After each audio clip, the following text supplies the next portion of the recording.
But are we forgetting here that Ronnie Jackson, when he was the White House doctor for Donald Trump, said that Donald Trump was in good enough health to live to be 200, that he had such incredible genes that he was going to live forever. We are very much not forgetting that. That's exactly why. He was 6'3" and 239 pounds. Why 239? Because 240 would make him obese, so he had to come in at 1 pound below that. I think that this is exactly why I'm asking the question, because I think a lot of Democrats think that was a scandal. All right, so we're talking about the Joe Biden prostate cancer cover-up here, and I want to take you back in time to February of 2024 when he got this report from the White House doctor. Biden is a healthy, active, robust 81-year-old male, his doctor says, after physical. So this is one of the last physicals he had before leaving office. This is February 2024. Joe Biden is fit to continue his presidential responsibilities without any exemptions or accommodations, the White House physician said Wednesday after conducting the president's annual physical.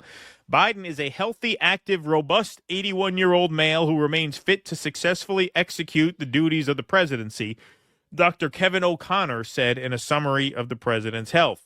The results of the routine examination carry extra significance this year as Biden seeks to tamp down concerns about whether he is physically and mentally capable of serving another 4 years in the White House. Wow. To read this a year later, huh? Yeah. The Democrat has weathered relentless attacks about his age and fitness. He has weathered relentless attacks about his age and fitness from his political opponents, especially Republican presidential frontrunner Donald Trump, who will turn 78 in June. You can see the very subtle editorializing of an NBC outlet. Yes, Donald Trump, who's also old, is making a big deal about Joe Biden's age and health, even though he's perfectly healthy. And by healthy, we mean he has prostate cancer in his bones. Yeah, when you're talking about CNBC, what this tells you is that the degenerate Wall Street gamblers at that time felt that their futures were in better hands with Biden or Harris or whatever they came up with.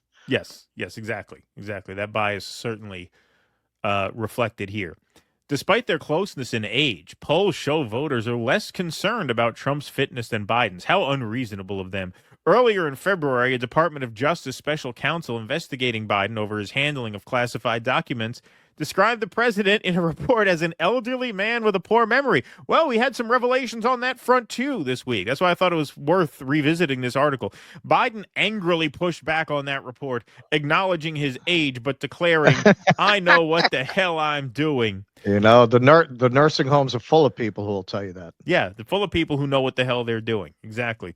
That's why you can't get the remote control out of their hands. Yeah. Wednesday's 6-page medical summary did not delve into Biden's mental acuity, but O'Connor reported that Biden's medical considerations remain stable and well controlled. Biden takes 6 medications, 3 prescription, 3 over-the-counter, to deal with sleep apnea, atrial fibrillation, hyperlipidemia, gastroesophageal reflux, seasonal allergies, sensory peripheral neuropathy of the feet, and spinal arthritis, which is linked to a stiffened gait. So they use that to explain the stiffened gait. But his physical exam is essentially unchanged from baseline, Connor wrote. The doctor also noted the president has been happily married for 46 years. He does not use any tobacco products, does not drink alcohol, and he continues to work out at least 5 days per week. Well, that's lovely.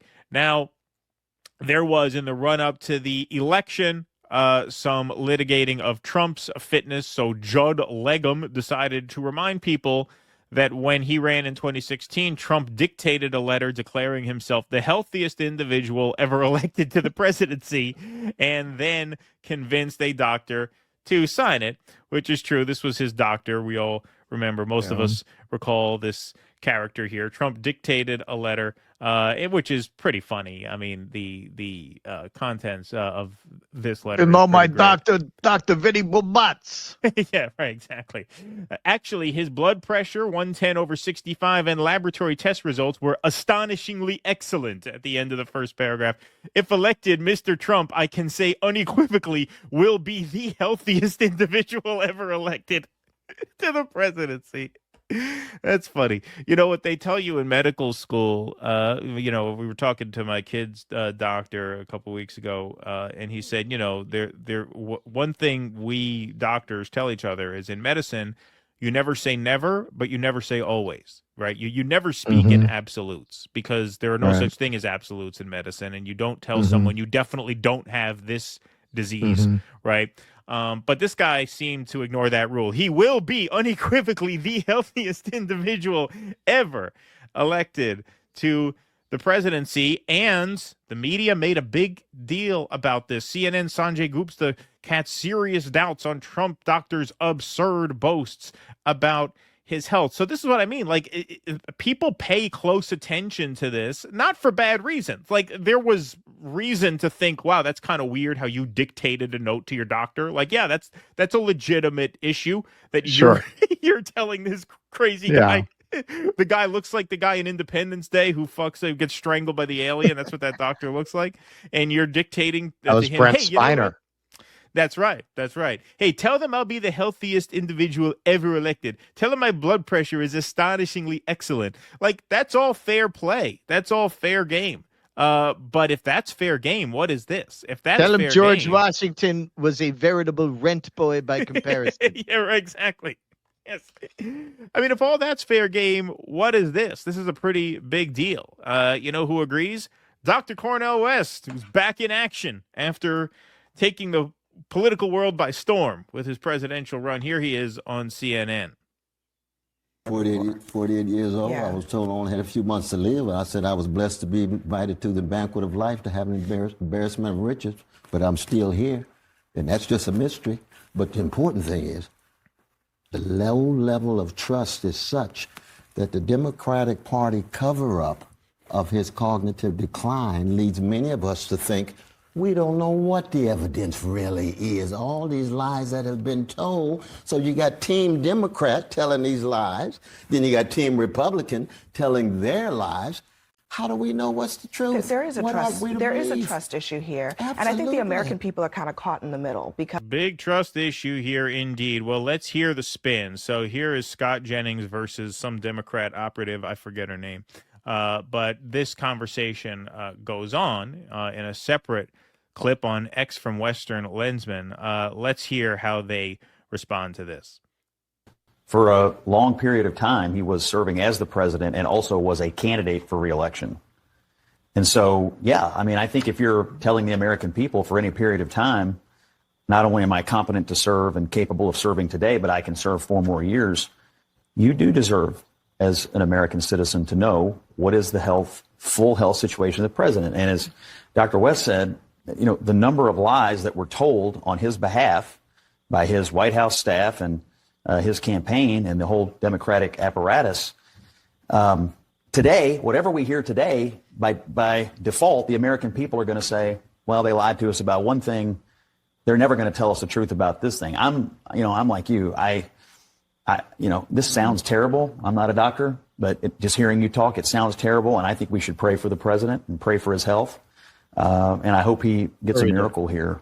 But as a political matter, I think a massive amount of trust has been lost and a massive amount of credibility was spent on covering up for him. And it's going to be hard for the Democrats to get it back. Are we forgetting here? And I agree with everything that you said. And I agree with a lot of what you said. But are we forgetting here that Ronnie Jackson, when he was the White House doctor for Donald Trump, said that Donald Trump was in good enough health to live to be 200, that he had such incredible genes that he was going to live forever. We are very much not forgetting that. That's exactly why. He was 6'3" and 239 pounds. Why 239? Because 240 would make him obese, so he had to come in at 1 pound below that. I think that this is exactly why I'm asking the question, because I think a lot of Democrats think that was a scandal that Ronnie Jackson. Okay, so this is where Democrats don't know how to do this. Like, they're just not good at this at all. There is a difference in the public mind between a bullshitter and a liar. Now, don't get me wrong. Trump has told many an insidious and unforgivable lie. In order for a lie to be malicious and insidious and harmful, it has to be plausibly true. In other words, when a doctor says he can live to be 200, yeah, that's bullshit, obviously. it's not really a lie because we know he can't live to be 200. Right? Yeah. If he's fudging the weight, that's a little worse because you're making it sound like he is simply overweight and not obese. However, the difference between being overweight and obese pales in comparison to the difference between having prostate cancer and not having prostate cancer. So in order for the lie to be truly scandalous, it has to, A, be plausibly true so that it is shocking and offensive to find out that it's a lie, because that's where the whole deceit comes from. You're not really deceiving me if you tell me Trump can live to be 200, because I know he can't, right? So that's just, you file that under just like it doesn't meet bullshit. the what a reasonable person would believe standard.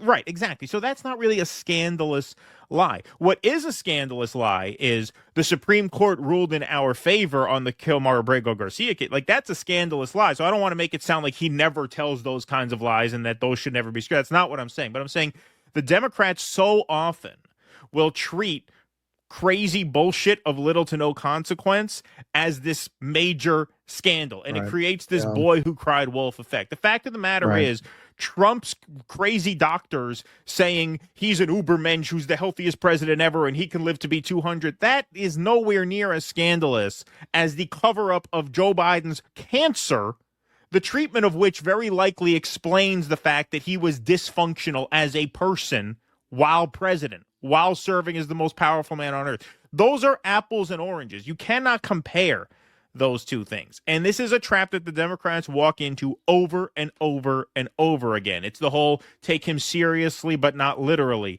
thing, right? To pretend that these are equally scandalous, it just does. That's a dog that just doesn't hunt. That's why he won the first time. That's a lot of why he won the second time. And to Russ's point, it's a lot of why the Democrats, I think, will almost certainly win the House in the midterms, because they only need a handful of seats to do so. But it's almost certainly why they're not going to do as well as a functional political party would, because they're just so terrible at politics. And that's a perfect example of it right there. Yeah. Well, you got to remember, these people that you're going to see on CNN or any of these roundtable discussions, that's gig flow, man. That's gig flow. That's a job. You're in the ecosystem. It's just like if you're in theater, right? You make your contacts, you're in the clique, you maintain a good reputation, you get the next gig, you get the next gig, you get the next gig, right? How do they maintain a good reputation? By saying shit like that. Like, it's not really even about, I think, for the person themselves. It's plausibility. It's about how much that's going to please their paymasters, who are going to help them get the next gig.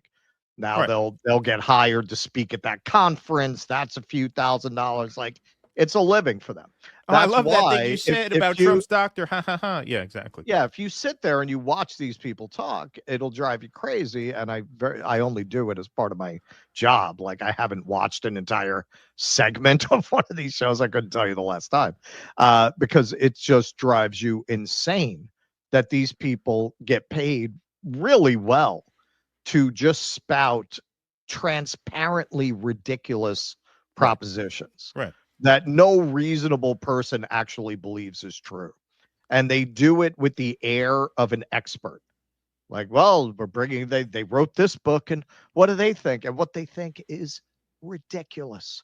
And this is why almost everything they say about what is going to happen politically is wrong.